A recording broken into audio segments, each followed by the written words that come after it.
আসসালামু আলাইকুম। আজকে মায়ের দোয়া ক্রিকেট বোর্ডের জন্য কিছু বলতে চাচ্ছি।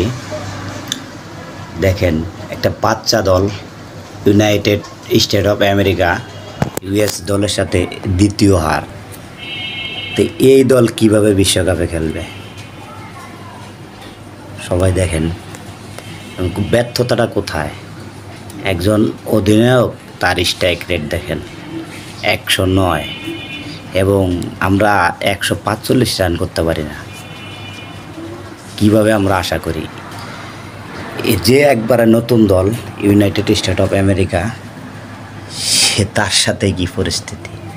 প্রথমটা হারছে, যাক আমরা মেনে নিলাম প্রথমটা হারছে, পরেরটা তো আশাবাদী। 145 রান তাই নিতে পারে নাই। তাহলে এরা বিশ্বকাপে কি করবে? কি কারণে এদের এত বেতন দেওয়া হইতেছে, খাওয়া হইতেছে, সব করা হইতেছে? কি কারণে তারা আমাদের ট্যাক্সের টাকায় আমাদের সব কিছুতে এত কিছু করতেছে? এই আগে জানতাম নান্নু ছিল, নান্নু যেমন ছিল, এখন যে আছে তো নান্নুর থেকেও আরও ভদ্র উনি। তো উনি কী সিলেকশন করলো? সিলেকশন প্যানেল আব্দুর রাজাক তো নিজে একজন খেলোয়াড়, কি দেখছে বা কি বুঝছে?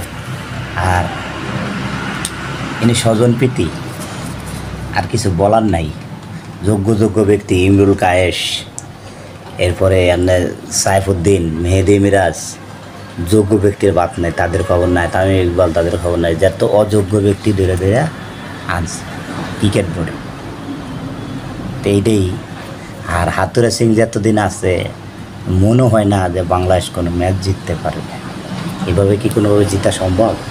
মায়ের দোয়া ক্রিকেট বোর্ড, সবার সারা জাতির কাছে আমি দোয়া চাই, মায়ের দোয়া ক্রিকেট বোর্ড যাতে একটা ম্যাচ হইলেও ভালো খেলে। ইউনাইটেড স্টেট, ইউএসের কাছে এই পরিস্থিতি, আরও অস্ট্রেলিয়া, সাউথ আফ্রিকা, যাক সব কিছু বাদ দিলাম। এটা আমরা গ্রুপ পর্বে যখন উঠবো তখন শ্রীলঙ্কা এবং সাউথ আফ্রিকা, তাদের সাথে কি খেলবে? এই দল আমি মনে করি বিমান ভাড়া দিয়ে গেছে, চলে আসাই ভালো। হোটেল খরচা, সবার বেতন, আরও খরচ বাড়ায় লাভ নেই। বাংলাদেশের ট্যাক্সের টাকা খরচার দরকার নেই। কারণ পাপন সাহেবের তো যেটা দরকার ওনার এটা হয়েছে, হাতুড়ে সিংয়ের হয়েছে, লিপুর তো কথাই নেই। আর শান্ত তো উনি যাই হোক ব্যর্থ দলে নিয়ে যাবে, উনি নিজে ব্যর্থ। ওনার যদি শরম থাকতো তাহলে উনি নিজেই পদত্যাগ করত। বাংলাদেশে কোনো ক্রিকেটের কোনো একটা ক্রিকেটার তো পদত্যাগ করলোই না। ওনার তো অবশ্যই উচিত পদত্যাগ করা। এত খারাপ খেলে কীভাবে তারা টিকে থাকে? দোয়া করি আগামীতে ভালো গেলুক, এইটাই মায়ের দোয়া। ক্রিকেট বোর্ডের জন্য দোয়া রইল। হারলেও বাংলাদেশ, জিতলেও বাংলাদেশ।